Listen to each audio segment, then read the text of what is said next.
the vertical section pressure drop. So these are all we discussed. Then I have started this problem. Then in between we have stopped. We have stopped this one in between. Sorry, I forgot to upload the slides of last lecture.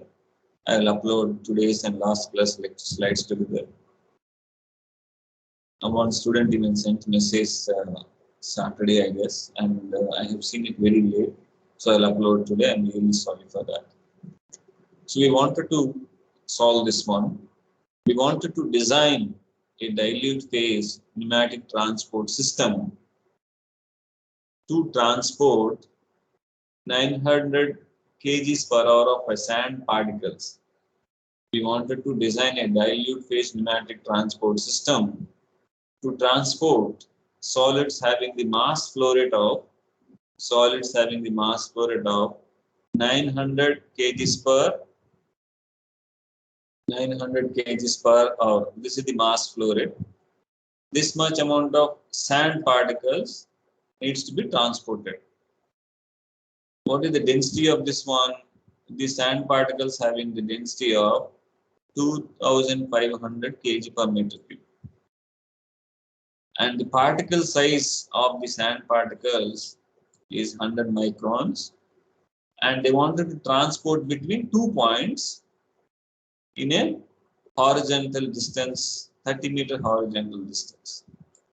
Sand particles having 2500 kg per meter cube density and particle size of 100 microns needs to be transported between 2 points in a horizontal pipeline, and that is 30-meter distance, and mass flow rate of the particles is 900 kg per hour. Now you have to design the system such that the pressure losses is 0.55 bar. That means the delta P should be whatever delta P calculated should be less than or equal to 0.55. Thus the problem statement. We have discussed last class, but again I'm repeating just to recapitulate what we have discussed so far. So this is where I have taken mass flow rate of solids. Hope you are able to see my Excel sheets, students. Yes, sir. Yes. Yeah, thank you. So the mass flow rate MP is 900 kgs per hour. As I said, the correlations given, empirical correlations given in the book, which I shared with you, or the equations given in my PowerPoint, which I had taken from the book, all should be used in SI units. All correlations should be used in SI units for this chapter. Okay, not a general. That is not a general one. Only for this transport, pneumatic transport. So I converted into 0.25 kgs per second.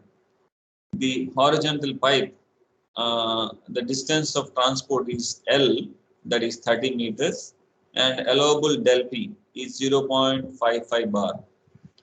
Particle density, which is given as 2500 kg per meter cube. I think directly we can take as this. Mean particle size X is given as 100 microns.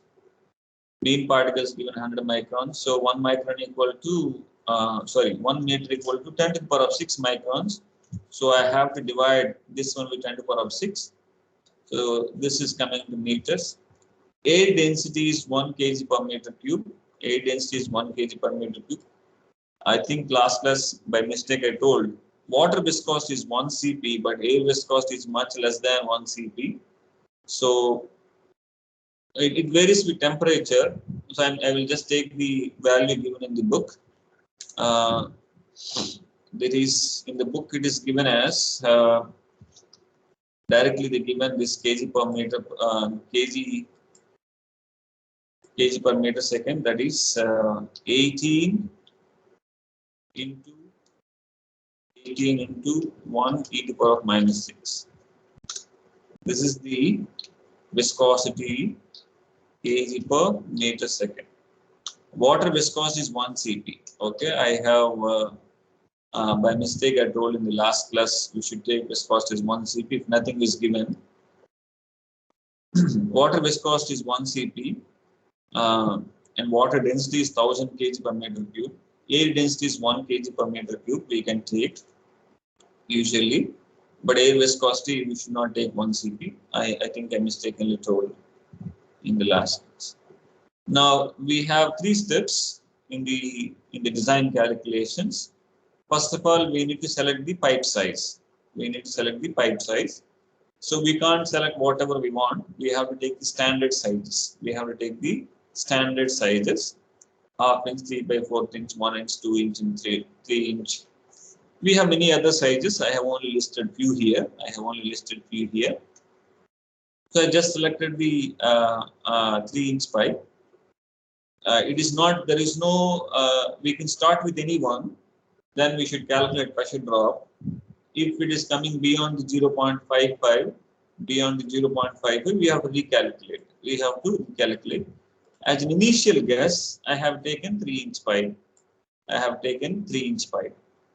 So we know that whenever we have the horizontal dilute phase pneumatic transport in the horizontal pipeline, the superficial velocity should be 1.5 times the saltation velocity. If it is vertical dilute phase pneumatic transport, we have to also take the minimum that is what is that UCH, choking velocity. The superficial velocity should be 1.5 times the choking velocity. So we have also correlations for that in the PowerPoint I have given to you. So UFS, superficial velocity, equal to 1.5 times the saltation velocity. We use this correlation to calculate the saltation velocity, right? So I have first of all calculated this term.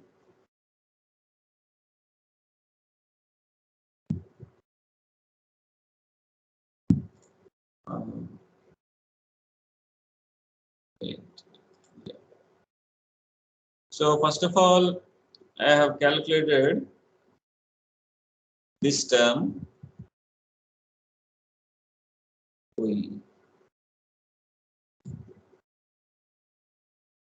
First of all, I have calculated this term, that is MP by density rho F into A.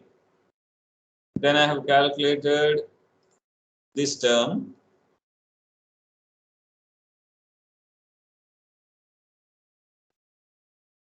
I have calculated this term, 10 to the power of 1440 x plus 1.96. Then I have calculated this term.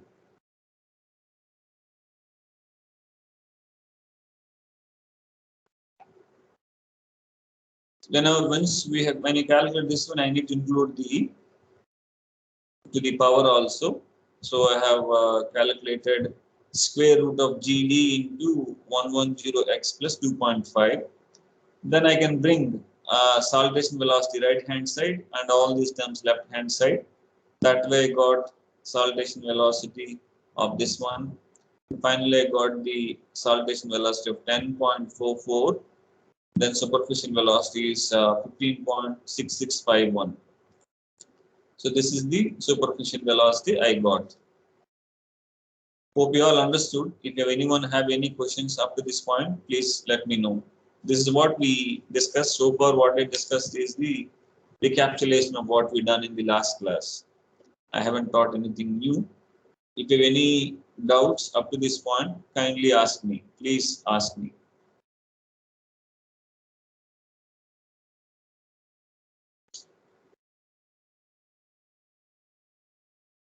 So I assume this is a simple piece of cake for all of you, so it won't be any difficult. So now, we have assumed the pipe. We have assumed the pipe size. We have assumed the velocity of the fluid. Now we have to see whether the calculated pressure drop is within the limits of the specified limits or not. We have to cross check. So for that we need to calculate the pressure drop. For that we need to calculate the pressure drop, right? So first we will calculate the FPW. That is the of all that is little bit tougher one. So we start with FPW. So FPW is the frictional losses or solid to wall frictional losses. This is the FPW. This is for vertical dilute phase pneumatic transport. For horizontal dilute phase pneumatic transport, we have to use this expression. So I'll just take this expression.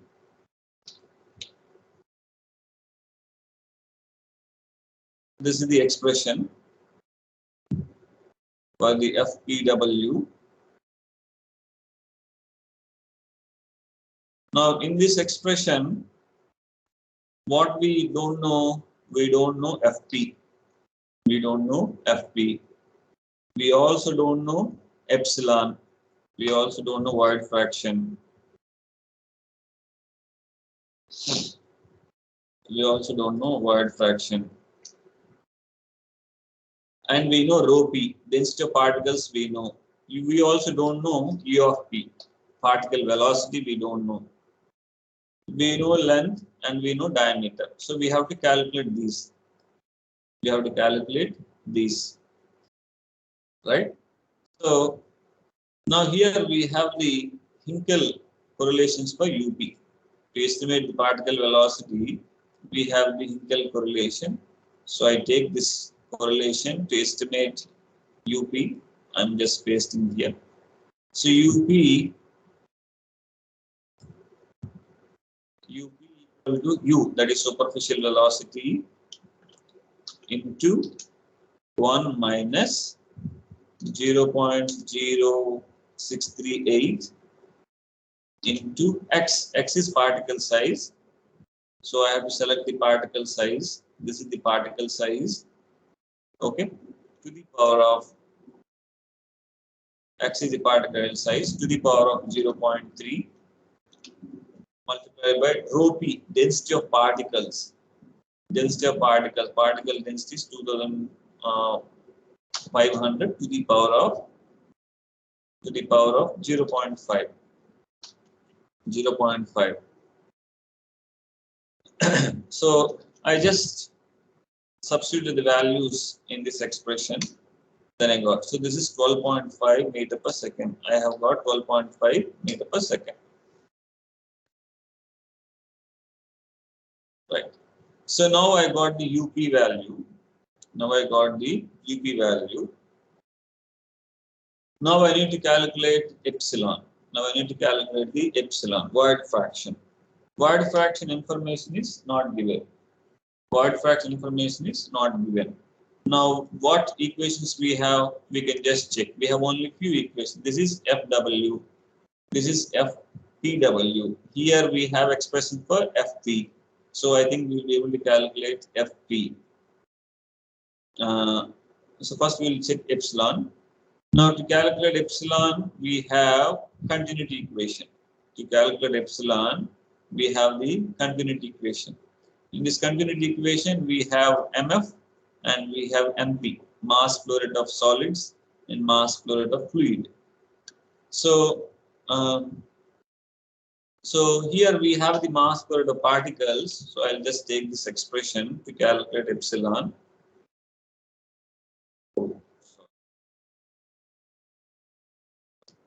So this is the mass flow rate. Maybe I'll reduce font size. Yeah, mass flow rate. So we know mass flow rate and we know A, cross-sectional area, and we know UP, particle velocity. We know rho p, density of particles, we know. So we can calculate 1 minus epsilon. So I'll just insert 1 minus epsilon. So I'll calculate 1 minus epsilon. 1 minus epsilon is MT, that is mass flow rate of particles. This is mass flow rate of particles, 0.25 divided by what we have, area divided by area. So I need to begin the brackets. Area, this is area. This is area.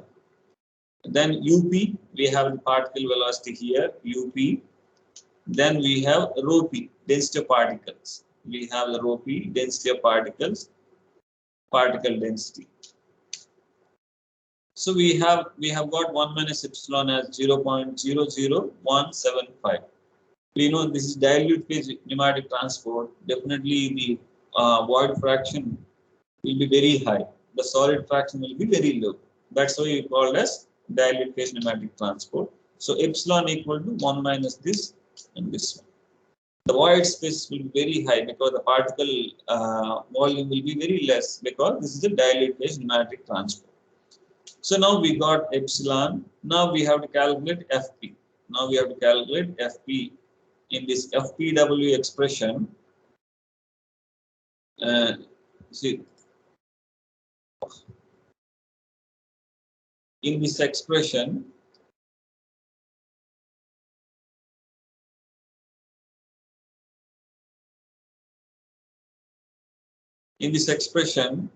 we need one more thing, that is FP. Then we will be able to calculate FPW into L. So now if you calculate FP, this is we have the long procedure. That is to calculate FP, we need to use this expression. We need to use this expression to calculate FP.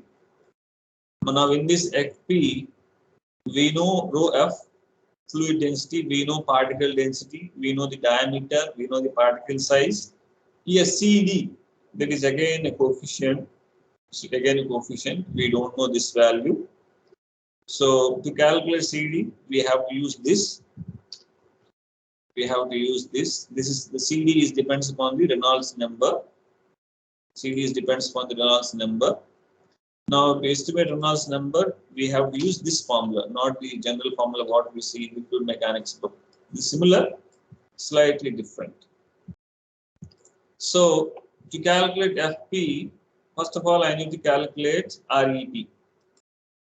I need to calculate REP. So REP is rho F, fluid density, A density, that is fluid density, into fluid density into UF is superficial velocity. This is the superficial velocity minus UPH, particle velocity into X, particle size. X is the particle size divided by density, viscosity. So we'll get this one.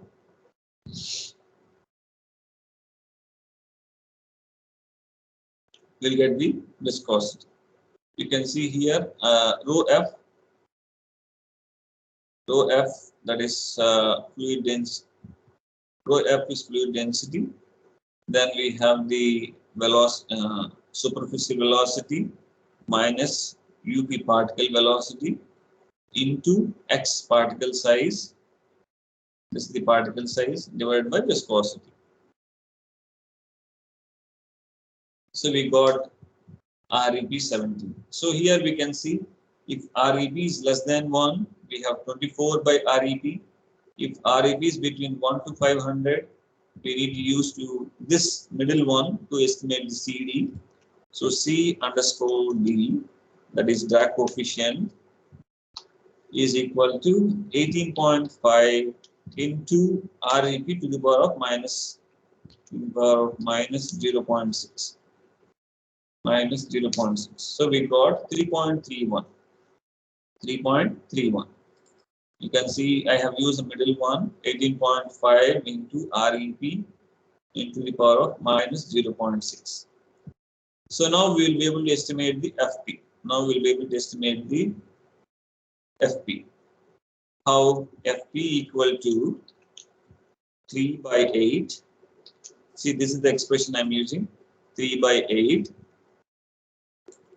So 3 by 8 multiplied by rho F by rho P.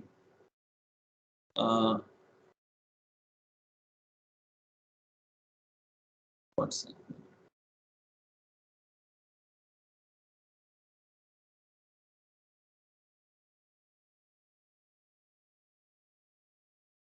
rho F by rho P. This is rho F by rho P.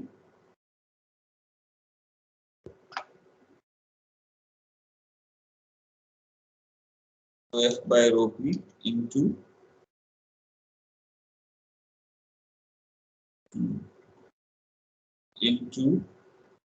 rho F by rho P into D by X. D by X. So this is diameter D by X. This is the particle size D by X into this. Then to CD, this is the CD value D by X into CD. This into F. UF is fluid velocity, that is this one, minus particle velocity is this one, divided by particle velocity whole to the power of 2 squared. So this way I got the FP value. After I use this formula because this is the formula for FP. After substituting all this, I got this value. This is the frictional coefficient FP value. So now I know FP value. Now I could be able to calculate FPW. I will be able to calculate FPW into L. FPW into L. So I have to use this one, the main highlighted one, to estimate FPW. So FPW will be 2 into FP into 1 minus epsilon into rho P, that is particle density into UP square. This is UP square into L. L we have the horizontal distance. L is, we need in the problem statement they have specified that the particle needs to be transported between 2 points in a horizontal pipeline of 30-meter distance. So that is the L, 30 meters. So I have the L divided by diameter D. So this is the FPW into L. FPW into L. So this will be pascals. The units will be Newton per meter square or pascals. Because all the units is consistent. Whatever FPW will have same units of the pressure drop. So it will be pascals. So this way I have calculated FPW into L, this term. I have calculated this term. See, we are designing a whole dilute phase pneumatic transport system, hence it will be lengthy calculations. I wanted to demonstrate the design calculus so that it will be useful for your real-time experience rather than small problems. I'm directly giving as a process engineer. I'm directly showing the design calculations. Now I need to estimate FFW. FFW. Now this is the expression we have to find out the FFW. So this is the expression we have to find out the FFW. In this one, what is unknown? What is unknown? FG. FG is unknown. This is fanning friction factor. You will definitely come across this in your fluid mechanics course. So to rest of the thing, rho G, density of gas, UF, fluid density, L is length of pipe, D is diameter, rest of the things is known. Now, how do you estimate this fanning friction factor? We have correlations like this. We have correlations like this for F also, but most easiest is Moody's chart. Most easiest one is Moody's chart. We have a chart, standard chart to estimate the friction factor. You can see Moody's diagram or Moody's chart. So let us take any one.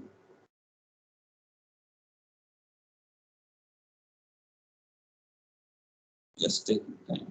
You can see this is friction factor and this is the Reynolds number. Why it's taking a long time to load? Yeah, I think this is came up fast. So I will use this one. Copy image. So this is the Moody's chart.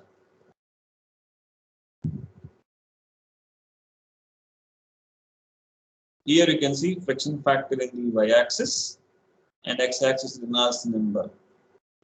So if for the turbulent, for the laminar flow, we have only 16 by RE. We have an expression, simple expression, 16 by RE. But whereas the turbulent flow, for the turbulent flow, we have the many lines. Because the friction depends upon the roughness of the pipe. The friction factor depends upon the frictional loss depends upon the roughness of pipe. For the laminar region, roughness won't affect anything. But for turbulent flow, the roughness of the pipe affects a lot. So hence we have the many lines. And here each line is for the different relative roughness. Suppose the top line is for the having the roughness value of 0.05. The next line is for the roughness value of 0.04. You can see here. Roughness. This is the relative roughness.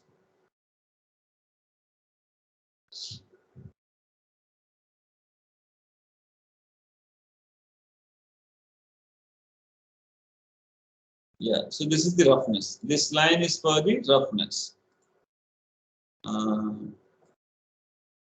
Yeah, so this line specifically for this roughness value. Now, in the problem statement, if they don't specify the roughness value, we will have to assume it as a smooth pipe. We will have to assume it as a smooth pipe. What I mean? Yeah, smooth pipe. Now, this is the line for the smooth pipe. You can see here. This is the line for the smooth pipe. This is the line for the smooth pipe. So we will use the smooth pipe.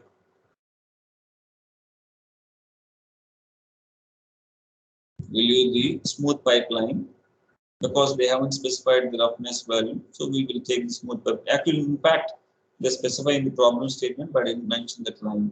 So we need to estimate the Reynolds number. We need to estimate the Reynolds number. Since it's only fluid, it is only fluid, we will have to, Reynolds number will be density of the fluid multiplied by the velocity of the fluid, that is superficial velocity, into diameter of the pipe by the viscosity.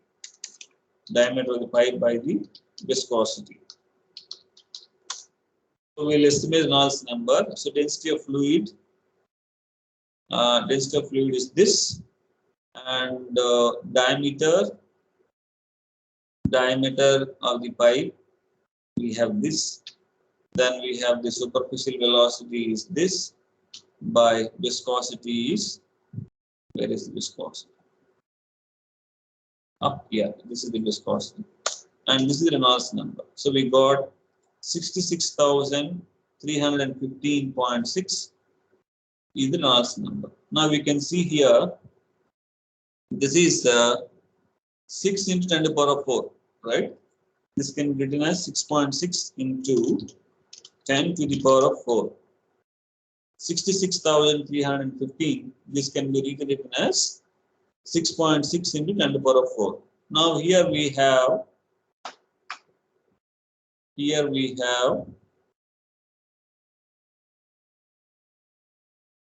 see 10 to the power of 4. This is the 10 to the power of 4. Yeah, so we have to select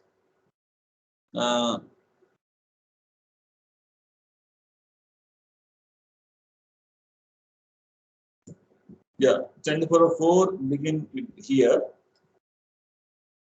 I'm just moving up.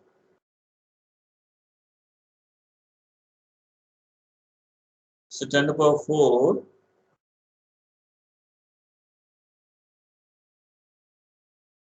begins here. Okay, so 10 to the power of 4 begin here. So we need to go 6.6. That is 1 into 10 to the power of 4. This is 2 into 10 to the power of 4. This is 3 into 10 to the power of 4. 4 into 10 to the power of 4. 5 into 10 to the power of 4. 6 into 10 to the power of 4. So I need to take between these two. I need to take between these two. 1, 2, 3, 4, 5, 6. Wait, again it is same. So roughly, this is will be 6.6 into 10 to the power of 4. So we just have to extend a line that touches the smooth line. That touches the smooth line. So this is the smooth line. That is the smooth line, 6.6 into 10 to the power of 4. Now we wanted to find out. what is the corresponding friction factor value. I want to find out the corresponding friction factor value. So this is the corresponding friction factor value from the Moody's chart.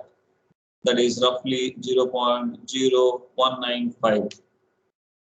So F underscore G will be 0.0195. It's close to 0.02 or 0.019. We can take either way. So now I think we'll be able to calculate FFW into L. That is 2 into friction factor into density of the gas. That is A density multiplied by F into rho g UF square, superficial velocity square. I have to take the superficial velocity by epsilon, but since epsilon is close to 1, I am not actually considering the actual velocity. I am directly taking the superficial velocity into L. Since epsilon is close to 1, so I am not considering the actual velocity because that will be close. So L divided by its diameter. So we have this expression 2 into Fg into rho g into UF square into L by diameter. So that is 3767 pascals. 3767 pascals. So now we have the FFW into L. Then we have the FPW into L. We have got it. These two are the tougher terms. Rest of all direct terms. So to estimate the pressure drop, I'll just bring down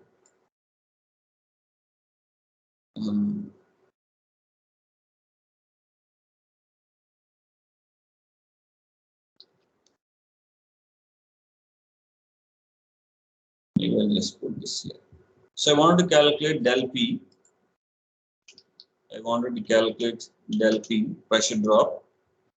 That is FFW into L. So FFW into L is this value. Plus FPW into L is this value. FPW into L is this value. Plus this is an horizontal pipe. So theta equal to 0 and sine theta equal to 0. So I simply put 0 plus 0. Third term consists sine theta. Since this is a horizontal pipe, theta is 0. The whole term is 0. The next term also 0. Then we have epsilon. We have the void fraction. We have the epsilon value here. Into rho f. We have the rho f. Density of the fluid is this one. Rho f into half 0.5 into UF square, superficial velocity square. So I'm just calculating this term. Rho epsilon into rho f into half into UF square. So we need to add one more term, that is the last term. 1 minus epsilon into, so we have 1 minus epsilon value here into density of the particles.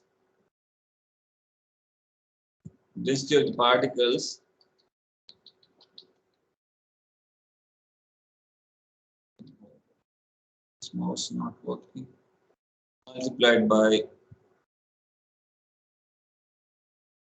half. Again, we have the half. 1 minus epsilon into density of particles into half into UP square. Into UP square. So we have UP somewhere here. Yeah. We have UP, particle velocity, to the power of 2. So this is the total pressure drop in pascals. In pascals, right? So in bars, if you want to calculate this in bar, what I have to do? This value has to be divided with 101,325. No. I think 1 atmosphere, 10 to the power of 5. I just have to do 10 to the power of 5. Just have to do 10 to the power of 5. So this bars. So the estimated, this is the calculated pressure drop in bars. So this is definitely, this is the calculated or estimated pressure drop. This is the estimated pressure drop, and this is the allowable pressure drop. Hence, since maybe I can say since delta P calculated, del P calculated less than 0.55 bar, this design is acceptable.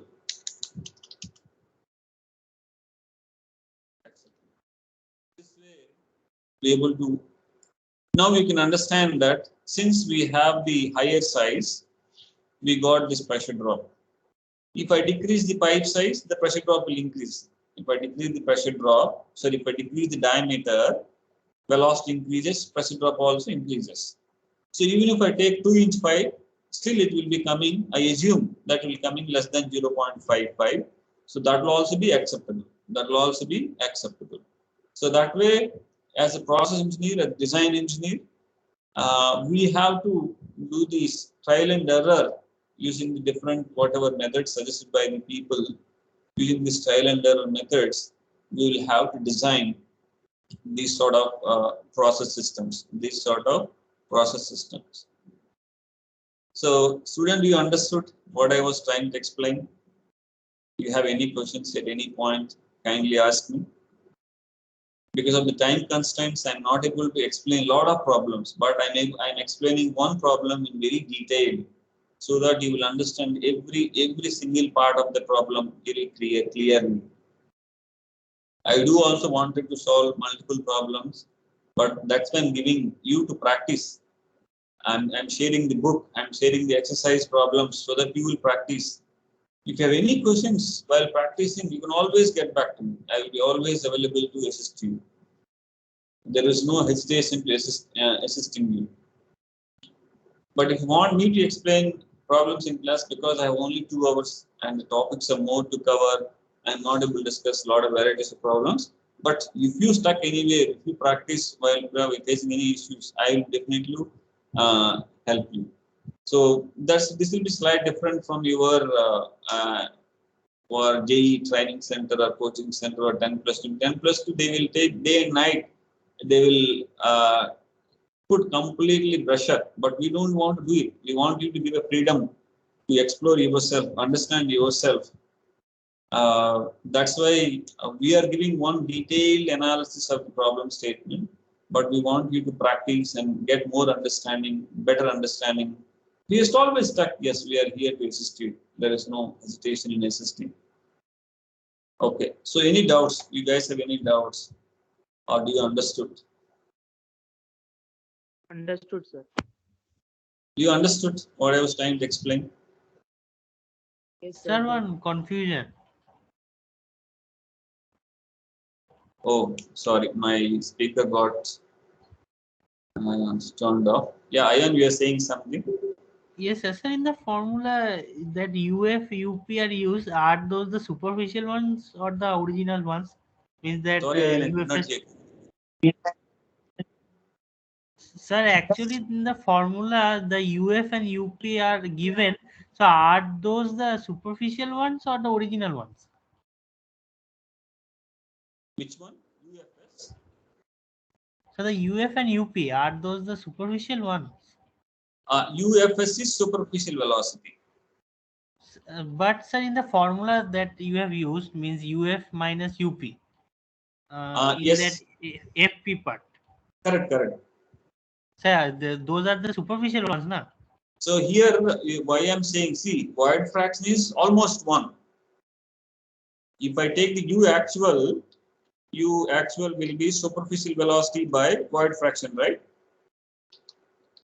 Yes, sir. That is the formula, UF by void fraction. Since void fraction is close to 1, it won't make any matter, so I'm directly using the superficial velocity.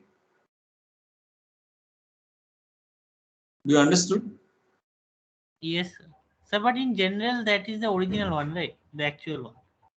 Yes, yes. Actual velocity is UF by void fraction. Now here UF is divided by this one. It won't make any difference because of the void fraction is very, very low, 15.6.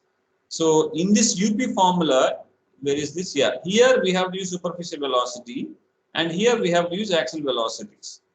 And the numbers will be very close, so I have directly taken the superficial velocity.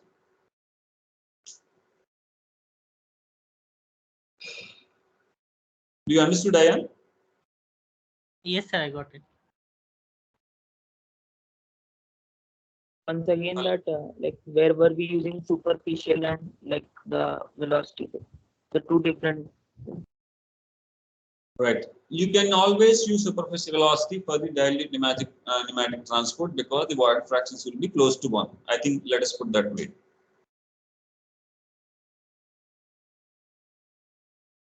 Okay. Here in this expressions in this Excel file, wherever UF is there, you can straightaway use the superficial velocity. You don't need to worry about whether you use superficial velocity or active velocity. Always you can use the superficial velocity because for the dilute phase pneumatic transport, always the void fraction will be very, very high. Understood? Okay.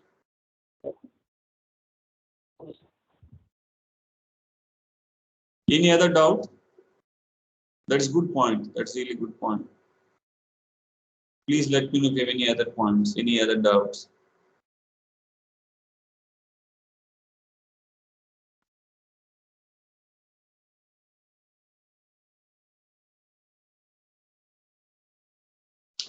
Sir, so initially we start with a pipe having largest diameter and then we will find for it what will be delta P. Yes, yes. So we will take higher diameter, then we will start. If the delta P is, because for the higher diameter, we'll always have the lower delta P, right? If the diameter is lower, lower diameters will have a higher delta P. That's why we'll always try with the higher diameter pipe, start with the higher diameter pipe.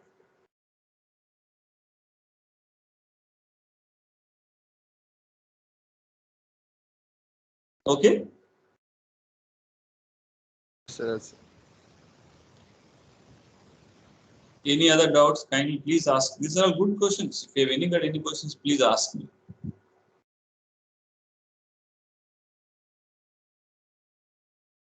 So you understood the problem, how I solved, right?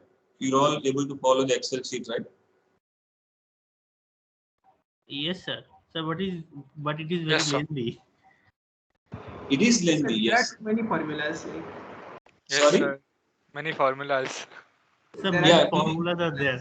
So some Correct, mistakes can happen. Yeah. That's why we are process engineers, right? We will have to use a lot of factors into consideration. That is why it is a lengthy process. You will see that many of the problems will be lengthy process. Why is lengthy? Because most of the systems are very complex. Most of the chemical process systems are very complex. So we will have to succumb to these lengthy designs. Most of the chemical designs are lengthy. We have to use many empirical correlations, many formulas, and that is the difference between fundamental definitions. Fundamental definitions always they make it short, and they will try to twist in between to give a different varieties of the problems. But Ours is we are talking about the real systems. So the real systems are complex. That's why we need to follow certain guidelines and procedure. That's why I spent a lot of time, almost 45 minutes, to explain this problem.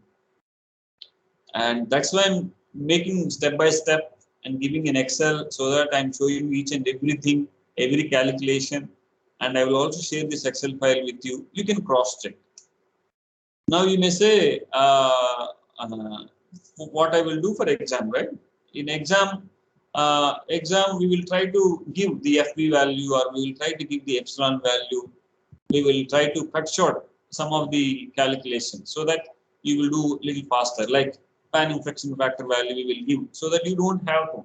But I am showing what is the way you can read the graph, what is the way you are doing this one, because chemical engineering systems are complex. They are not simple and straightforward. And this is not that like when we see in the 10+2 or those things, we have simple formulas, we have the direct derivations. But real systems are very complex. We cannot directly derive from most of the things from the fundamental observations. So we have to use these empirical correlations. Chemical systems are very complex.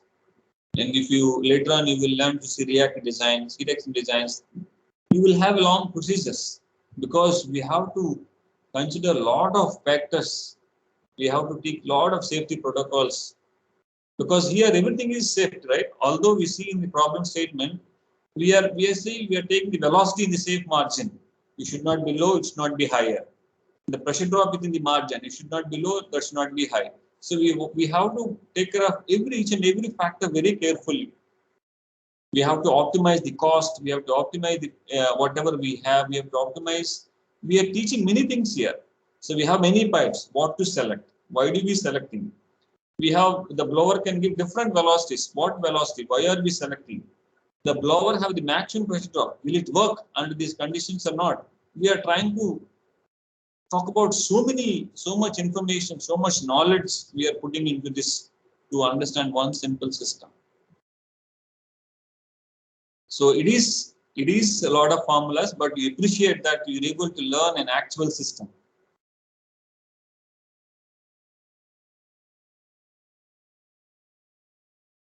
I really request all of you to don't see in a view when we see something, don't see in a view that how to mean to say, of course, we should always see how to make system simple, but that people have over the period of time, people have worked out and brought out the very simple. This is the simplest, and I'm only giving the simplest one. But if you go to the actual one, it will be much more complicated. But people over a period of time, they made more experiments, more empirical observations. They try to make the as minimum as possible. What we are presenting is the minimum one. Okay. Okay. Ayan, you are saying, Aryan, you are saying something?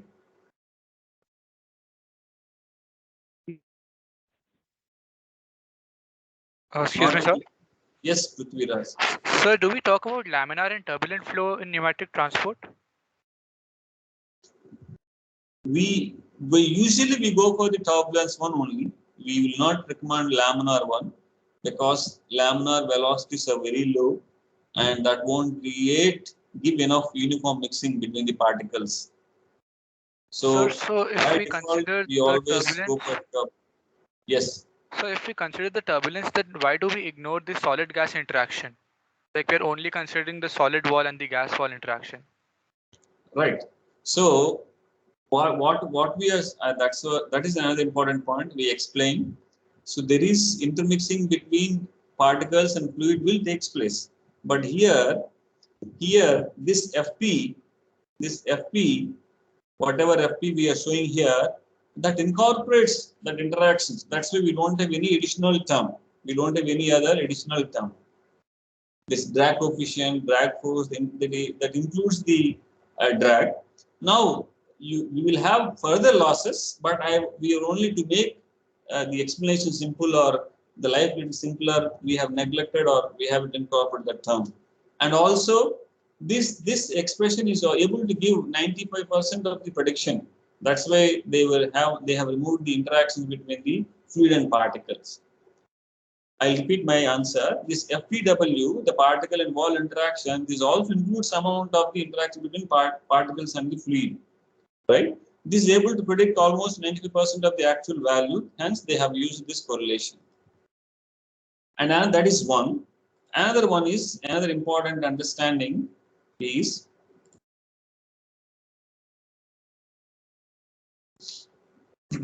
so actually in the pneumatic phase transport of fluidization, the solid particles, no more solid particle. These also behave like a fluid particles.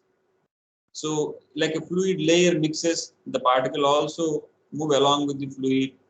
So this behaves like another fluid particle. Although this solid particle, there is some resistance. Of course, if it is very highly irregular, suppose irregular material like this, then that can cause. But if it is smooth particle, like a smooth spherical particles, then the interactions will be minimal, and we are assuming to make our life simpler, especially in this course point of view. We are taking only smooth particles. Since smooth particles behaves like almost like fluid particles, the intermixing of or the interaction between separately, we don't need to consider the solid and fluid particle. It is almost we can consider as another fluid particle to fluid particle. So in the FFW, that incorporates all the fluid particles interaction. So that will also take into account in the solid and fluid particle interaction. If I take a regular particle like the irregular particle like this, then definitely we need to consider the fluid particle interaction. We cannot avoid that one. We are assuming the pipe is smooth, the particles are smooth, particles of smooth spherical nature. We have assuming that way. So hope you got some idea. Yes, sir. Understood, sir. Prithviraj. Yes, sir. Understood. Yeah. Students, any other questions, please?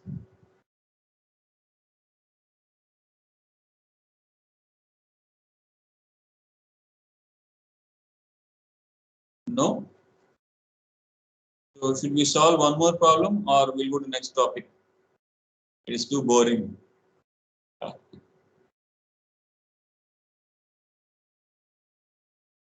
Here, so I will just dictate whatever the problem statement. So this is similar to previous one. Design a positive pressure. Positive pressure means the negative pressure refers to usually vacuum, and the positive pressure refers to the higher than atmospheric pressure to atmospheric pressure. We have a pipeline. And the fluid is sent to the pipe higher than atmospheric pressure. Absolute pressure. Its gauge pressure is higher than zero gauge pressure, and the outlet pressure will be atmospheric pressure. So this is the positive pressure gradient. This is higher than atmosphere, and this atmosphere. So we will have a positive pressure.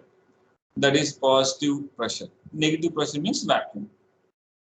So design a dilute phase pneumatic transport system to carry 500 kg per hour of powder, 500 kg per hour of powder of particles having density of this one and mean particle size 150 mm. I think this is microns. Maybe mistakenly wrote as mm. And horizontal distance of 100 meters and a vertical distance of 20 meters. So here we have 100 meters of horizontal distance and we have 20 meters of vertical distance. 120 meters, 20 meters, and using ambient air. So fluid is air, and the pipe is smooth. And since we have a horizontal and vertical, we need to use bends.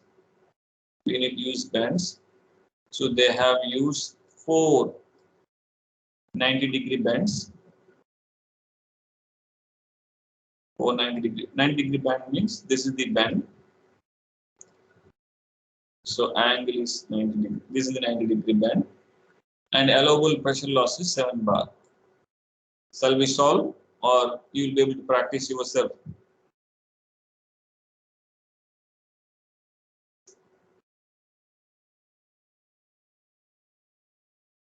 I thought you appreciate the design problem, so I given design problem. Maybe you are all don't want to do such long problems. Maybe next time, for rest of the parts, I will make it simple problems. I will not get into these design problems. Even silo, because when I was a student, we were known to solve small bits and pieces of the problem. Same thing I can make into small bits and pieces, right? I can give all the parameters, then I can ask you to calculate small thing. I have done such thing. But when I come across the real systems, I face a lot of problem because I don't know design. And because in a real time, they will not ask small problems, right? They'll always ask design problems, or we need to handle the real systems. So I face some issues to understand the overall system, overall problem. Then I have to refer the books. I have to learn myself. Then to understand, I have to put a lot of effort. So I thought you guys will appreciate such design thing because I'm trying to conceive a real-time concept and trying to explain the real-time one. But probably you're all feeling that this is too many steps involved. I think you guys are like to solve small. Maybe I will put in that way next time. Rather than going to design once, I'll make small questions. What happened? Someone want to say something? Nothing. Yeah. So you guys want or not? Please, someone can say. Otherwise, Yes, sir, you can solve it. Otherwise, we will face problem next time.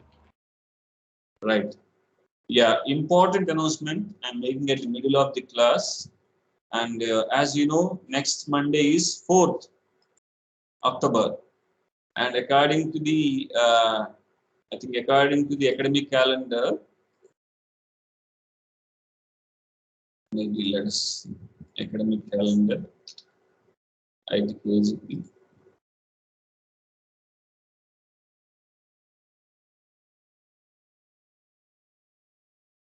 Hope you all can see academic calendar.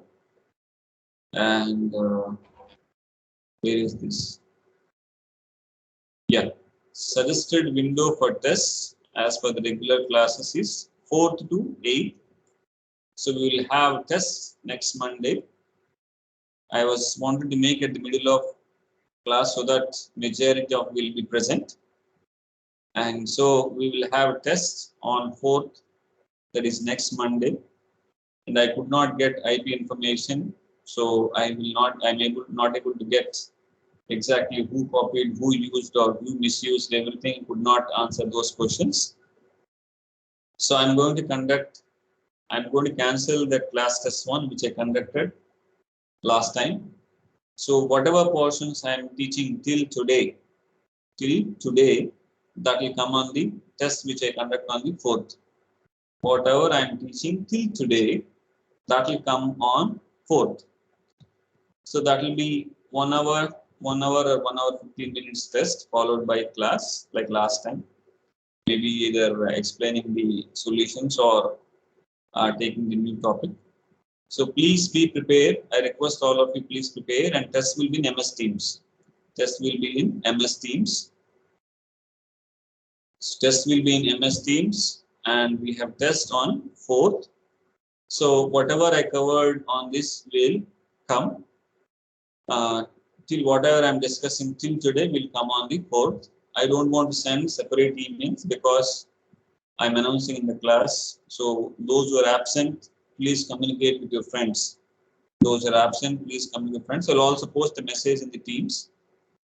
And please pass this message to your friends. It seems the class strength is only 100, maybe less than 50% today. Yeah, strength is less than 50% today. You all have WhatsApp groups, right? So I'm sure some third year students also there, some second year students also there today. So please post this message in your WhatsApp group so that most of your friends will read. If somebody don't know. Yes, Aditya. Sir, will the test be objective or subjective? Mixed. It will be mixed. Okay, sir. Because problems you need to solve, and you will also have to answer some questions. As you all wanted Microsoft Teams so that you can see all the questions, so I'm using Microsoft Teams. I don't want to make it very complex so that you'll have again an issue and trouble and all those things. So please do practice these ones, whatever I'm solving today. And like this, some of the values I will give so that your time will be saved, like CT value or FT value. I will see, and whatever minimum. And also, one thing you have to observe these tests, we don't expect all that in the time, as we are giving the relative marks, and it is all relative. If it is time difficult, it is difficult for everybody. If it is lengthy for everyone. So, of course, you may say somebody started, I started this, somebody started. You have to be smart enough to choose what to start, what not to start, right? You're all smart students. So I know you're all smart students, and you all show your extreme smartness, especially when you go for job interviews or placement, something. I want you to use same enthusiasm, same smartness, even attempting this tests also, right? So I think as you all expressed, so for the rest of the topics, I will not get into design problems, but I will make as simple as possible. I will not go this extensive calculations, as I'm taking your suggestions very seriously, and I'm taking that one, right? So we'll go to next one. Any other Sir, questions what on is the pattern of the test? The pattern of the test. Sorry, The pattern of the test. pattern will be like, you already know, right? Last test, we have the last test. So we will have problems and we will have to solve it. Then you have to either upload, either you can take a photo and upload it. Like you can solve on a paper and you can upload the problem. And if it is a multiple choice, you can directly select in the Teams itself. Pattern means what? What are you expecting in pattern? I don't understand. I wanted to ask if it is a subjective or an objective. I already told it is mixed. Both will be there. Okay. Yeah. It is mixture of both. So some short questions will be there, some long questions will be there. Problem solving. And you all can use the graphs, equations from the PowerPoints what I'm showing. So please download PowerPoints. Keep in your local disk ready. If you don't have computer, right? You collect all the important figures and print it out. If you don't have computer, if you're solving using mobile, so you please make those arrangements. Okay, I don't need to specifically say those things. So the empirical graphs and problem, the equations, you can access my PowerPoints. Right? I'm saying that you can access my PowerPoint slides to refer to any graph. If I have to give, that will be like a long, right? So many. If you want me to give, I can also give the graphs. No problem. At the end of the question paper, I can also give the graphs and other thing. But whatever is convenient, you can say. I'm also happy to do that. If you want me to give whatever necessary data, and I can give you, or you can also access PowerPoint slides. If you don't have PowerPoint slides, if you're using mobile, please collect all the required information in one in one Word document, and please print it and keep it ready so that you can easily get these values. Okay. So whatever required thing, please do it. Please take this. I'm already announcing in 7 days before. Spare some time and prepare yourself properly. And please get good marks so that I can give very nice grades easily without any adjustments. So that is my sincere request to all of you, and also suggestion. Any other thing before I move on? Any other thing about this? Any other doubt? Sir, the silo part will also come in the exam. Sorry? The last test syllabus silo part. Yes, yes. From the class 1 till today, what time I'm discussing, that will come on the test which I'm going to conduct on 4th. Everything. Okay, sir. Got that. Yeah.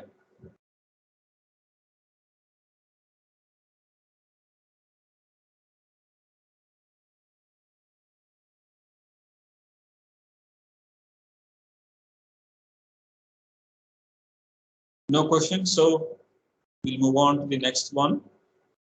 Next problem. So we need to design a dilute phase pneumatic transport system to carry the particles having the mass flow rate of 500 kg per hour. This density. So we have a horizontal distance and we have the vertical distance. So we assume that the acceleration is happening in the horizontal line. We assume that we can design what is our hands, right? We can set whatever way we wanted the conditions. So I think I should go a little faster. So we have a horizontal pipe, air,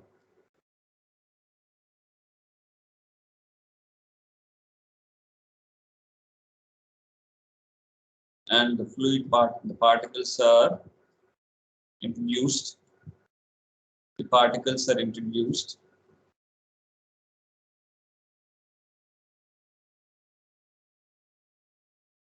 If you Google quickly whenever you get a time, just to design some universities offer courses on design of silos, design of pneumatic transport. Just to teach 1 week course or at least 7 hours of course on designing these things, they charge so many hundreds of dollars. Because most of the books, they won't talk about designs. They'll give only small portions. And ultimately, we want design, right? We want to design a system. Let's say you want, whenever you want to design a table, they will only tell you, I need a studies table having this area. And I'm keeping books, I'm keeping computer. Based on the load, based on the sizes, a carpenter has to design. Similarly, the customer or the person who wanted, industry person, he will only give this basic information. I have fluid, I have particle, I have this, please design it. So we will have to make some assumptions. We have to do a lot of here and there calculations. And that is why the process engineers are popular. Because we are trying to construct a big system. So yeah, the particles are introduced at a flow rate of 500 kg per hour. Introduced, and the density of the particles is 1800. So I have first horizontal pipe where I am accelerating the particles, and these particles are flowing, and like this, some vertical distance, and here we have the bend. So we need to calculate delta P for the horizontal cross section, delta P for the vertical cross section. Then we need to calculate the delta P for the bends.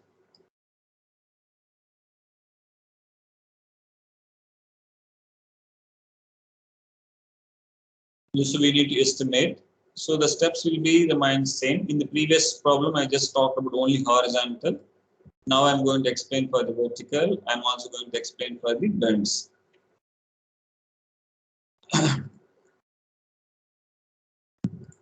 Bends, right? So since we already have the horizontal one, we don't need to repeat the calculations, right? We can simply copy it, create a copy.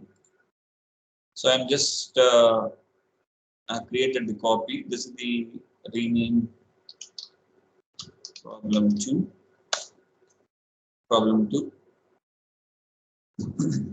Okay, luckily one important thing in industries, there are many people develop these sort of softwares like Excel or Aspen, different softwares, where you just have to enter these values, like what is the mass flow rate, what is the density, what is the particle size, But in background, all these calculations happens. In background, all these calculations happens.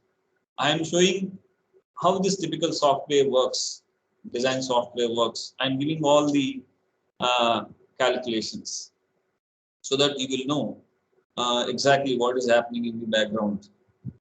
Okay, so the mass flow rate. Yeah. Mass flow rate is 500. So it got changed. And the density of the particles is 1800. 1800.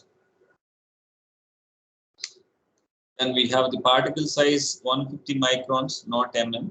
I think this is typo. 150 microns. So this is 150 micron. Since the air, I can choose same density and same viscosity values, assuming that the air is flowing at the atmospheric conditions. And horizontal pipe length is the horizontal pipe 100 meters. And total allowable delta P is 0.7 bar. And here we have the vertical pipe 20 meters. So since we have used all the things, automatically everything changes. We don't need to again calculate. So this is one thing I'm providing so that you don't have to again do all these calculations. If you learn one thing, if you practice once, you can use same Excel sheet for rest of the calculations. So I have given mass flow rates, and I have given particle density. I have given mean particle size. Then I have given air density and I have given air viscosity. And again, I'm taking the bigger 3-inch pipe. So I have the diameter and area same. So salvation velocity. So I would make sure I will just check everything is taking the proper cells or not. Then I will calculate 10 to the power of this, only size. Then square root of this proper. Then we have the salvation velocity. So this way, for the system, the superficial velocity coming 30. So since the velocity is coming between 12 to 15, I think we can proceed with 3-inch pipe. If the velocity is coming lower than 10, at this step itself, we have to select the lower diameter pipe. At this step itself, we have to select the lower diameter pipe. I repeat all of you, the superficial velocity is required to be have 12 to 15 centimeter per second. If at all, if the velocity is lower than 10, then at this stage itself, you can select the lower diameter pipe, because if you increase the diameter, the velocity increases. Volumetric flow rate equal to velocity into cross-sectional area. If you want to increase the velocity, if you decrease the cross-section, you have to decrease the cross-sectional area, as we cannot change the volumetric flow rate. So now I have to calculate the delta P. So as usual, we have to calculate FFW, and everything automatically gets calculated here. So first I calculate UP, because I'm selecting all the cells. So this automatically everything is calculated. But one thing we have to make sure, because we have taken this from the Moody's chart, we have to check this one whether it's within the REP limit or not, because this is I have taken from the correlations from here, right? I have taken correlations from here. So I have to make sure if Reynolds number is within this 1 to 500. If it is less than 1, I have used the middle one. I have used some other correlation. So you need to check these two. You need to, whatever I'm doing the dark blue, these are the things. Every problem you need to take care. Every problem, because these are you can see the manual correlation I have used. I have used a hard highlighter.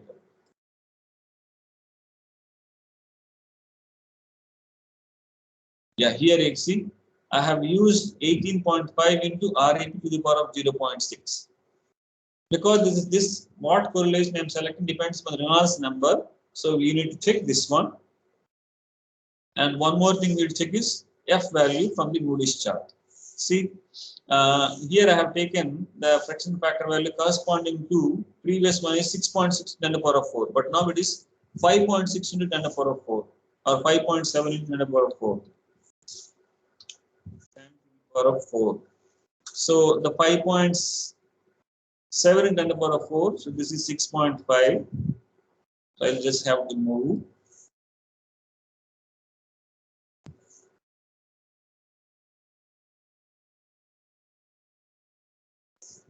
So it's exactly 0.02. So this is the pressure drop. So these are this one where the green highlights we need to take care. The green highlights rest of all calculates automatically.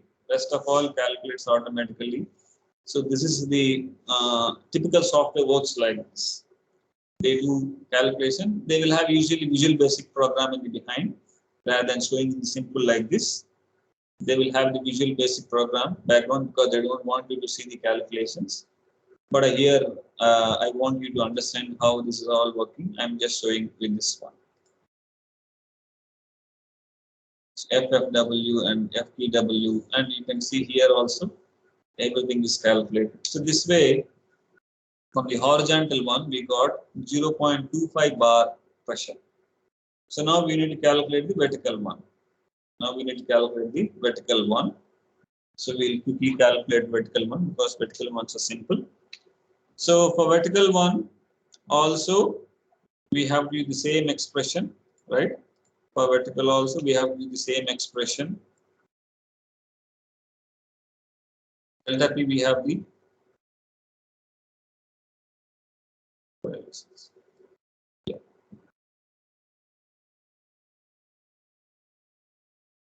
students, we practice little bit time, definitely you will understand much better.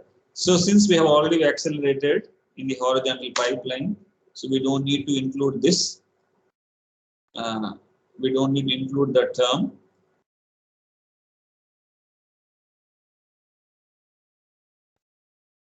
So we have only these terms. These You four. remove this last terms. What reason you said? Like the vertical So, pipe. So yeah, here we have initial acceleration was done in the vertical pipeline, right? When the particle entering into the horizontal pipeline, initial acceleration of the particles done at the entrance. So the particles are just flowing, but when I calculate the pressure drop in the vertical pipeline, I don't need to include again the acceleration term because we are not providing any further acceleration to the particles. We are rate of momentum, we are not changing. It is from the external. These two, sir, could we do yes, like vice versa, even like if the acceleration term is included in the vertical section and not in the horizontal section? Absolutely, no problem. You can take vertical first, then you can take horizontal. And feeding of particles is easier in horizontal pipe. That's why they always take horizontal first. Suppose if you wanted to feed the particles in the pipeline, if it is vertical, we need to have inclined one. We need to have a distributor plate. So many other things we need to incorporate. But whereas feeder in a horizontal pipeline is more convenient. Hence, whenever there's opportunity, they will choose this one. But either way is fine. You can select either way around. Okay. Okay, sir. Okay, sir. Yeah. So we have this. So again, we have the same expressions. FFW. Since fluid is not changing, velocity is not changing, right? Nothing is changing here. We can take same FFW into L value. We can take because fluid velocity doesn't change, and superficial velocity we are taking fluid will not change. And since velocity is not changing, diameter of the pipe is not changing, everything will be remains same.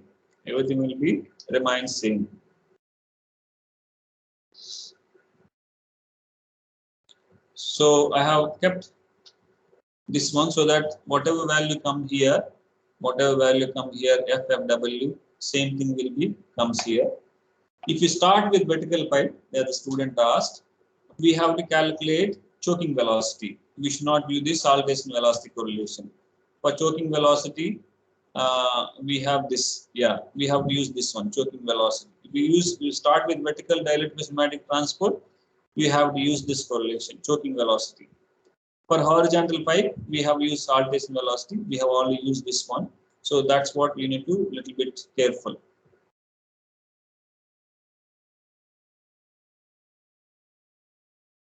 So hope I answered your question. Yeah. Yes, sir. So now we will go for FPW.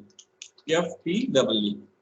FPW for vertical pipeline, we have a different correlation here. So Kono and Saito correlation of vertical transport is this one. FPW equal to 0.057 into G into L into root over G by D. So I will just take from here. So this is for vertical. This is for vertical. So here, what is G? G is mass flux. Mass flux is nothing but mass flow rate by area. I should not put equal to here. Mass flux by area. So the mass flow rate is 0.13 and area is 0.00456 and this one. That is kg per meter square into second. That is the mass flux, G value. And rest all we know, vertical pipeline. So FPW, this is very simple. Underscore PW 0.057 into G. This is mass flux into L, 20 meters into SQ or the square root of G is 9.81 divided by diameter 0.07 is this one. So we got FPW. Since we have only short pipe, that is 20 meter pipe, we have this much pascals. FPW come to be very low value. So now we have now we have del P of vertical. Del P of vertical we can calculate, and that is FFW. Yeah, FFW into L plus FBW into L. I forgot to write this FPW into L. Okay, FPW into L. And now I need to use rho F. Rho F, density of the fluid 1 into L, that is 20 into epsilon void fraction. We have used the void fraction 0.9984. 9984. G value 9.81 into sine 90 because it's vertical pipe, sine 90 is 1 plus here rho P is particle density 1800 into L, that is 20 meter, into 1 minus epsilon. 1 minus epsilon, here we have 1 minus epsilon. 1 minus epsilon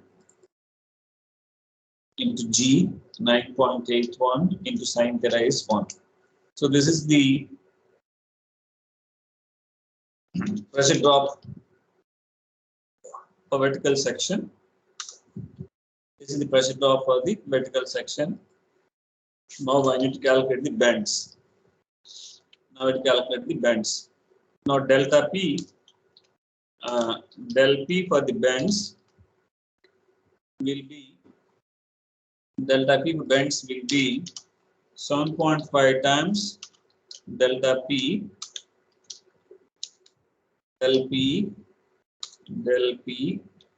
for L, unit length, right? Unit length, L, del P into L of vertical pipe. So delta P of bends, we don't have any, this is an empirical expression people have found from experimental evidences that for 90-degree bend, 7.5 times the delta P value comes. So we have the delta P of the vertical pipe. So del P del P of vertical per unit length. That will be, this is the del P per unit length. So I need to divide by 20. So this much pascals. And we have the del P for bends. Del P for bends will be, we have 4 bends. For each bend, 7.5 times of this del P value. 7.5 times is del P value. So this much pascals offered a pressure drop for 4 bends. For 4 bends, we have the 4 bends, 4 90-degree bends. Bends, right? So this way we calculate now overall pressure drop, total pressure drop. Total pressure drop will be pressure drop for a pressure drop. This is the pressure drop for horizontal pipe. Pressure drop for vertical pipe and pressure drop for the bends, and this is the total pressure drop in pascals. This is in pascals, and here if I get 10 to the power of 5, made mistake. 5. So this many bars. So this is the calculated total pressure drop. This is the calculated total pressure drop. Sorry. Total pressure drop, and this is the allowable pressure drop. Hence, our design is acceptable. And since allowable delta P is 0.7, and this is the calculated total pressure drop is 0.51, hence the design is acceptable. Sir, So this is if I start with horizontal. If I start with Sir? vertical, yes, please. yes, sir, that only vertical. Like if we completely reverse it, like vertical first Yes. and then horizontal. Correct. Exactly. I'll say that one. So if I use vertical first, I will have to use. So I will have to use this correlation to find out the choking velocity. Instead of saltation velocity, you will get. Maybe I will copy this one. Create a copy.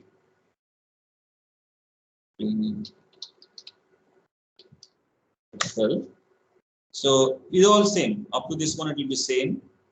If we have vertical, we have the vertical pipe. We'll have the vertical pipe. Then we have the choking velocity. For this correlation, sorry.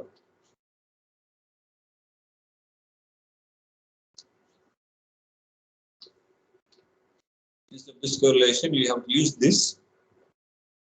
So in this one, you will have to, unknown parameters are UCH and epsilon CH, choking fraction and the void fraction in the choking condition. UT is terminal velocity. This will be, I will explain later of this course when I talk about the sedimentation techniques. So they will have to give the terminal velocity value if you only give vertical one, or maybe if somebody want to select vertical. So I will provide the terminal velocity value here. So terminal velocity will be given. G is just now explained mass flux. Rho P is density of the particle. By using these two, we can solve simultaneously. Like I have it here. Yeah, here you can see.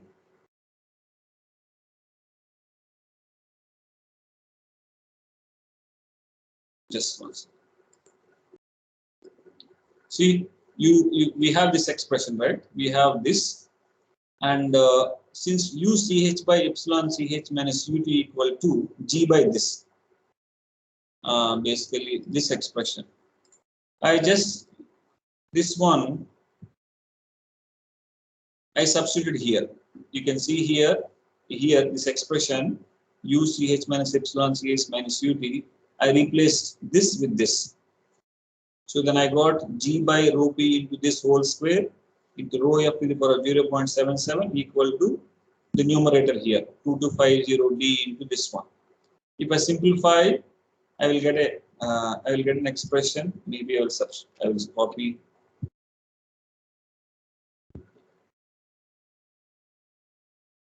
I will get this. Then if I further simplify, I will get expression like this. If I further simplify, I will get an expression like this. Do you understood? The student who asked the question are able to follow? Yes, sir. Yes, sir. Yeah. So, Sir, yes, one more please. thing, like this approach that we use, like I was saying in terms of optimization that like first horizontal and vertical and then opposite approach, like doesn't one need to solve both approaches to find which will like have less economic effect or like a more economically viable Oh, that process? is there, but that is much further now. I think that is the procedure, but here we are only talking about some of the basic. Want an actual one? Yes, you do this, we do that, then we take the optimum economic conditions. But I feel you all feel like a lot of procedure. That's why I skip that part. But that is why we'll actually do it. We optimize, then we'll find out the best conditions. But as long as following this limit, you don't need to. We don't need too much worry, because as long as we have a pump, if somebody wanted optimization, they should do it. But even if the normal in a simple way, if you can get the pressure drop lower than this, and that is good enough. And sir, it depends on the particle, or is it like kind of observed that going first horizontal and vertical will like help in the process? I explained that the feeding is more convenient in the horizontal. That's why they prefer horizontal first. Like we have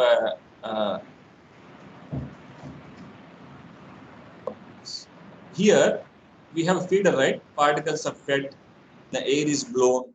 In the horizontal line is slightly easier for the blowing of particles.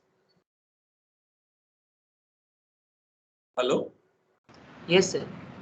So the blowing of particles in horizontal line is much easier.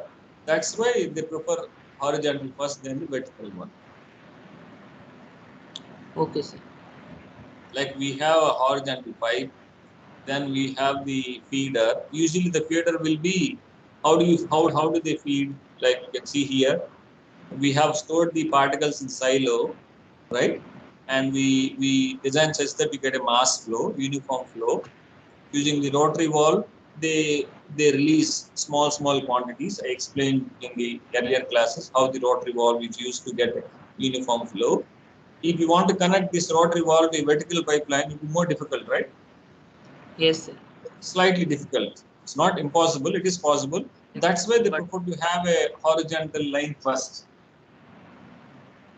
Even Yes. if it doesn't give an optimized or optimized value, but practical considerations, horizontal lines are more convenient, so they will go with horizontal first always.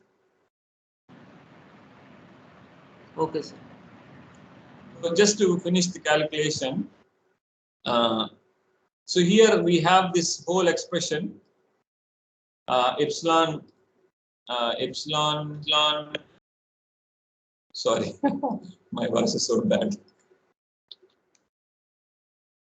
So epsilon CH equal to 4.7. Now we can know that epsilon at choking condition equal to the whole left-hand side term into to the power of 1 over 4.7. So we have to do the trial and error. If I give some value that is 0.5, the left side value should come also 0.5. Am I right? Then only the assumption is correct. Initially we assume epsilon CH has some value. I am assuming 0.5. Then I substitute, because this is a complex expression. So we have to do the trial and error method to find out. So I assume epsilon CH 0.5. Then I substitute all the values in the left-hand side term. And since epsilon CH equal to the whole left-hand side term to the power of 1 over 4.7 minus 1 over 4.7, that should come same. Like in this case, I have substituted 0.5. Then I calculated the left hand side term. It's coming to be 1. So both are not same. Then I have increased 0.6. Both are not same. Then I increased to 0.7. Then it came not same. Then increased to 0.9. Now it is coming closer. Now when I go on to 0.99, the 0.99, this value further higher. If I go to 0.995, this is lower. This is decreasing. That means I should not increase further. That means the convergence is between these two. The convergence is between these two. So that's where I Sir, went like, and could we make a graph of both the sides? you can make a graph. You can. How do you make graph? You will plot like this and take X to the power minus 4.7, and then left side we have also x term in epsilon ch, and rest is known to us, right? Rho f yes, and rho p g. yes. So that maybe like But some even closest to value plot of, a graph, you have to calculate some values, no? 4-5 points. yes, sir. So this is no, once you convergent, this will not take much time. See, I have 0.992, then I have 0.992. I'll just place it. Now it's coming 0.3. Then I will take 0.9925. Now it is close. So I will say we don't be perfectly same. So I can take this is the iteration. This way I can fix it. You can do plot graph, and this is also same. If I have the if I have this and plot a graph, that also comes to be similar. Okay, sir. That also comes to be similar. Excel is calculates fast for us, so we can do it. Even in your calculators also, this iteration option is there. Scientific calculators what you use. I think I can. I think it's not possible to show now, so I'm showing in Excel. And anyway, you're all using the computers, so you all be able to understand better. That's why I'm using the Excel. So once I found out the void fraction at choking condition, I will use any one of this expression, either 1 or 2, to find out the UCH. So UCH is coming to be 2.87, and velocity, superficial velocity will be 1.5 times of this. Now we can see that superficial velocity is very low. Superficial velocity is very low. So you cannot use this pipe, 3-inch pipe in this case. It has to be higher than 10. So we have to decrease the pipe size. If you start the vertical first, 3-inch pipe doesn't suit. 3-inch pipe doesn't suit. You have to go 1-inch pipe or 2-inch pipe. So these are some of the optimization we need to do. Understood? Yes.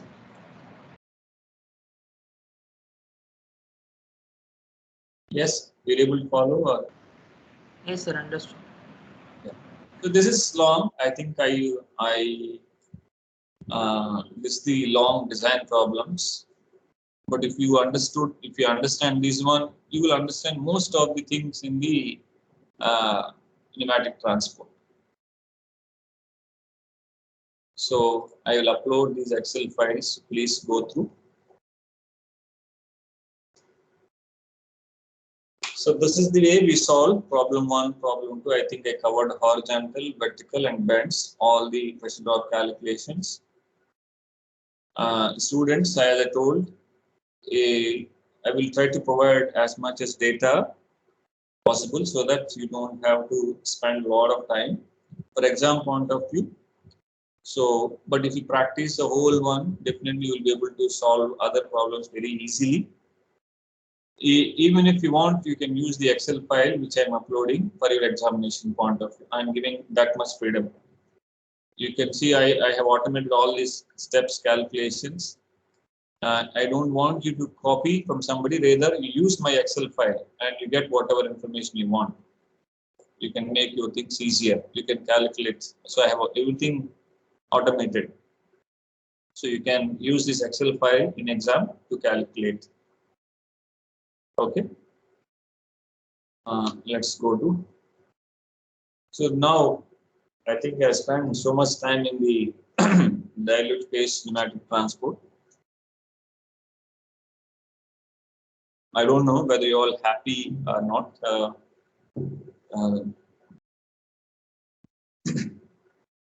So now we'll quickly talk about dense space pneumatic transport.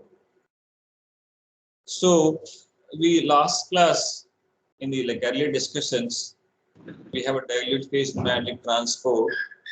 As we decrease velocity, particles tend to settle, salting will happen, and we have seen up to this as a critical condition. What will happen if I reduce further? What will happen if I reduce the velocity further? If I reduce the velocity further, you will see small heaps. You will see small heaps. This is called dune flow. If I reduce further, I will observe these type of plugs. I will observe these type of plugs. So we have a pipeline, and you can see bunch of particles are settled, and there is a air trapped in between. The bunch of particles are settled. These are the particles, and again we have air. We have air. Then we have the again the particles. So just like if we take a pipe, let's say air got trapped. This is the water is flowing. Let's say water is flowing. If air is trapped, you will see air bubbles. You will see air bubbles in between, right? If you have seen the level indicator, if anyone's seen the level indicator, they will see that.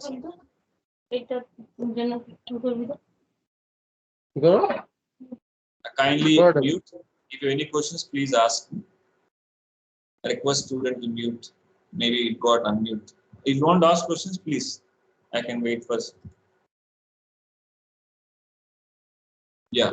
If air bubble, just like air bubble is trapped in a liquid flow, you will see there's a pipeline, there is air bubble. Then in between you will have the water. In between you will have the water. So you will see that even though the air bubbles are trapped, the flow will take place. The fluid flow will take place, but the flow might reduce. The flow might be water, air, water, air, water, air, like that. You will see a dripping. Similarly, when the velocity is much lower than the salting velocity, some powders can form a plugs. Some powders can form a plugs, and those plugs are movable. Some powders, the plugs may not move. For some powders, the plugs can move. The plug means a bunch of particles which is settled in between. These are called plugs. Some cases the plugs can move, and some cases the plugs will not move. So if particles behave a property such that the plugs are movable, then only the dense space pneumatic transport is possible. Then only the dense space pneumatic transport is possible. The plugs are so, the adhesive force of the plugs are so high, if they interact with the solid walls severely and the plug is not as movable, then we say the pipe is choked. The pipe is choked or blocked. The pipe is blocked. Hence, at that case, for such powders, we cannot use dense space transport. If powders can form plugs and the movable plugs is possible, then only dense space pneumatic transport is possible. And we have discussed all the advantage with dense space pneumatic transport. Since it's all forming like a plug, the interaction between particles are almost negligible. Interaction between particles are negligible. Hence, attrition between particles are zero. Attrition particles between particles are very minimal. Attrition between the particles are very minimal. So if you don't want attrition between the particles, then if the particle can form the movable plugs, then dense space transport is preferable than the dilute phase transport. If we reduce further, whole pipe got completely blocked with particles where the flow doesn't take place, and this is completely undesirable condition. There is completely undesirable condition. So sometimes they don't want the plug formation, or if you want to do, you don't, but plugs are forming. Sometimes the plug formation is not desirable, but the plugs are forming. So what they have to do? they have to break the plugs. They have to break the plugs. Sometimes plugs are forming, like a bunch of particles are collected together, agglomerated together. The plugs are forming, but they don't want the plugs to happen, especially some solids where the plugs are non-movable plugs. So you have to break the plugs. How do they break the plugs? In between, they will have a small cross section. They will have a reduced cross section. When reduce the cross section, the fluid velocity will become very high. So that intense turbulence of the fluid tend to break the plug. The intense turbulence of the fluid tend to break the plug and becomes. We have initially diluted phase pneumatic transport. A plug is formed by reducing the cross section, increasing the velocity, increasing the turbulence of the fluid, that breaks the plug and again brings to the dilute phase transport. If you want to form a stable plugs, there are two methods used. There are two methods used. This is called time operated air knife. Time operated air knife. So what they will do, they have a funnel. They have a funnel. And here we have the knife is open and closed. They have a knife which is open and closed. So they will release some powder, right? And they will introduce air in between. They will introduce air in between. The air pushes the plug. Then they release some powder. That way, time to time, they will gradually operate. They will release some powder. Then they will blow some air. Then the plug will come. Then once the plug passes this wall, then they release some air powder. Then they pass air. That way, they will make the stable plugs. Also, they will use alternative air walls. So we have a silo where powder is there. We have air blower. The air is divided into two streams. One is this side and one is this side. This stream of air going into the top of the silo, which applies some pressure. And this stream of air is going into the pipeline. This stream of the pipeline is going. So when this operated, when this is on-off valve, on-off valve.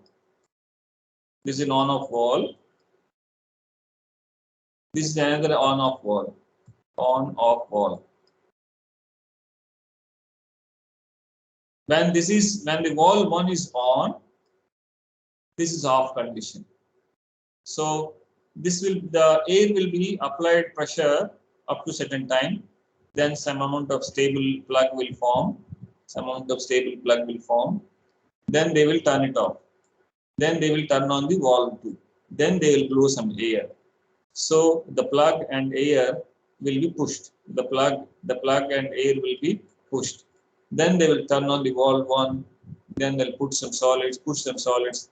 Then they'll stop it. Then they'll turn on the valve 2. That way, if a powder can form a stable plugs, to have a continuous dense phase pneumatic transport, they will use this alternating air wall system or time operated air knife system to get a dense phase transport.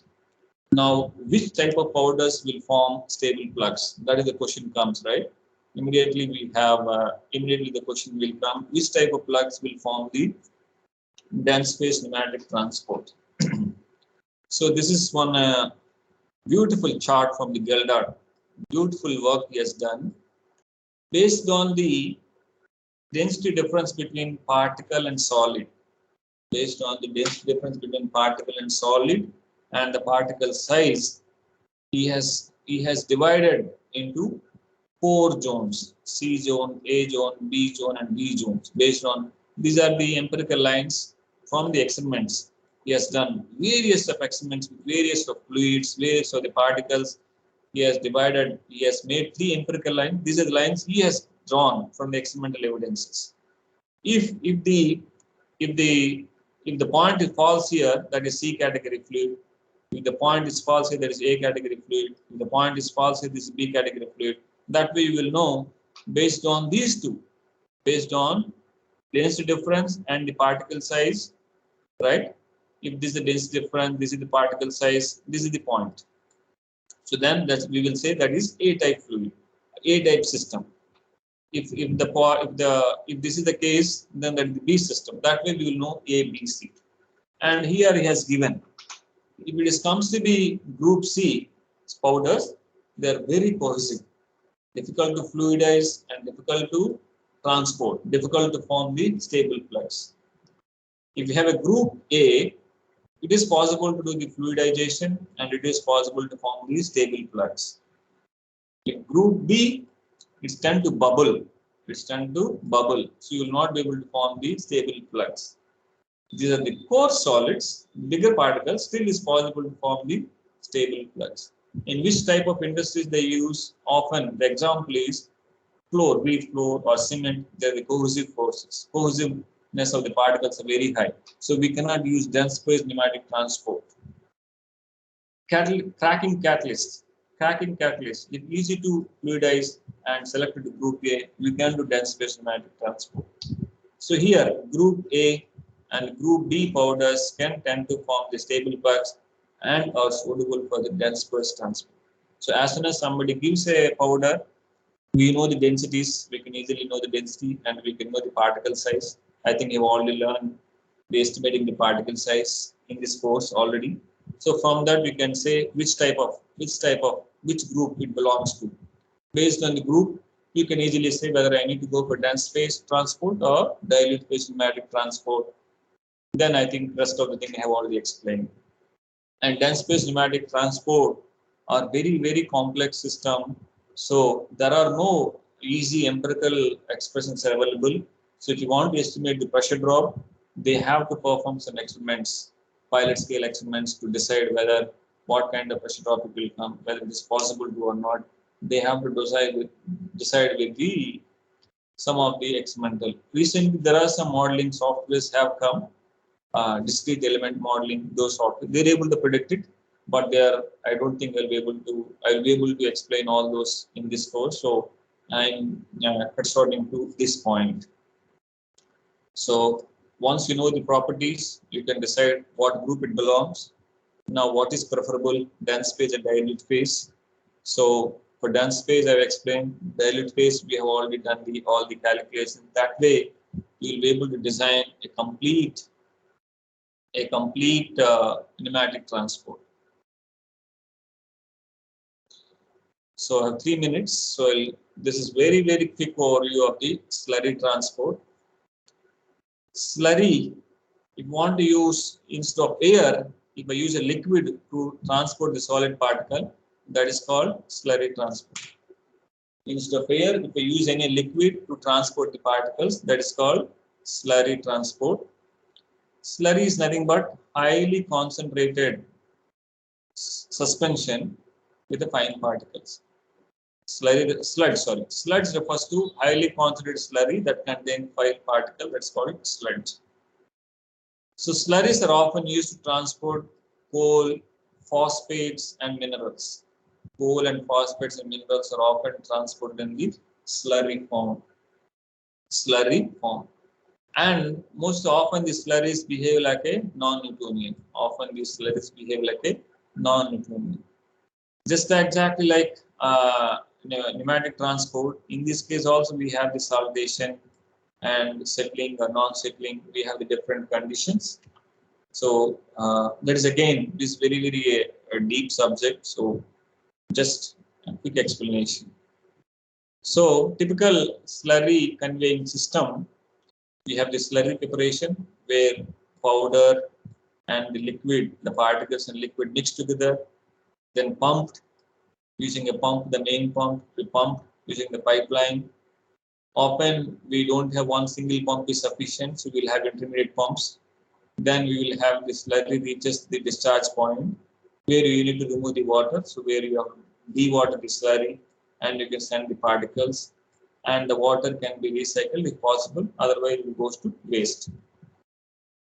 So we have two types of pumps. One is plunger pump and reciprocating pump are used to transport the slurries. If the discharge pressure is less than 45 bar, they use centrifugal pumps. If discharge pressure is higher than 45 bar, if del P is 45 bar, we'll use centrifugal pump. If del P is higher than 45 bar, then we have to use the plunger pump. Plunger pump is very, very simple. So if you take a balloon, right? if I like a gallbladder, let's say it's any bladder or a balloon, let's say I have squeezed it. I have squeezed it. I have squeezed it, making to very like I have with the hands I squeezed into very small. This is the opening. If I initially squeezed it, then I released it. When I release it, what will happen? It will tend to come back to the normal state. When it tend to come back to normal state, what will happen? It will take, because we are creating some vacuum, it will take the fluid inside. It will take the fluid inside. The plunger pump also works in the same manner. The slurry is coming. We have a plunger that will be closed initially. As soon as they push it up, whatever area the plunger is replaced, there you will have a vacuum.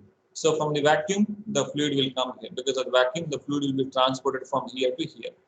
When they push it down, they will be pushed in this direction. That way, the slurries are transported using this plunger pumps or diaphragm pumps.